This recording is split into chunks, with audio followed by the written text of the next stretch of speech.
देश में सनातन धर्म और सनातन संस्कृति को लेकर बागेश्वर धाम के मठाधीश धीरेन्द्र शास्त्री के बयान पर जो भ्रामक स्थिति बनी हुई है, उस पर क्या कहा आनंद धाम के संत श्री विभूषित रितेश्वर जी महाराज ने। देखिए, सनातन का अर्थ होता है जो पहले भी था, आज भी है और कल भी रहेगा। मेरा ऐसा मानना है कि इस संसार में एक परमात्मा के सिवा कोई पूर्ण नहीं है। सब में कुछ अंश में दुर्गुण भी हो सकते हैं, अवगुण भी हो सकते हैं, सद्गुण भी हो सकते हैं। हमें सद्गुणों का दर्शन करना चाहिए। जिसके भीतर में जो सद्गुण है उसके साथ हमें खड़ा होना चाहिए। और सनातन धर्म के प्रचार प्रसार इत्यादि में, देखिए आपने जो पूछा है मैं समझ रहा हूँ, बहुत दिनों से मैं भी देख रहा हूँ। एक बड़ा देश में एक वातावरण है और उसी वातावरण के विषय में मैं ये कहना चाहता हूँ कि सनातन संस्कृति की रक्षा हेतु अपने हृदय में, अपने जीवन में, अपने देश में, ये भारत देश सनातन देश है।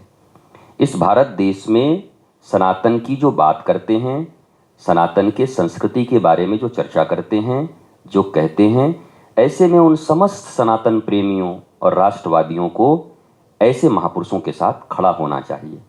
क्योंकि कोई महापुरुष अगर संस्कृति के लिए काम कर रहा है, वो संत हो सकते हैं, साधु हो सकते हैं, राजनेता हो सकते हैं, कोई भी किसी प्रोफेशन में एक ऑर्डिनरी व्यक्ति हो सकते हैं हमारी आपकी तरह।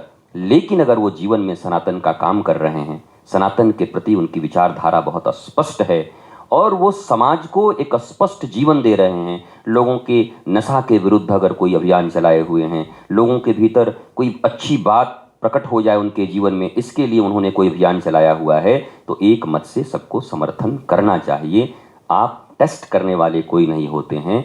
इस दुनिया में भारत की रक्षा और सनातन की रक्षा के लिए इतना सा भी कोई काम करते हुए अगर आपको मिले तो ईर्ष्या रहित होकर, विद्वेष रहित होकर के उनके साथ खड़ा होना चाहिए। अब मैं आपको स्पष्ट ही बोल देता हूँ, आप क्या सुनना चाहते हैं। पंडित धीरेन्द्र कृष्ण शास्त्री के विषय में आप सुनना चाहते हैं तो पंडित धीरेन्द्र कृष्ण शास्त्री किसी को जबरदस्ती अपनी कथाओं में नहीं बुलाते।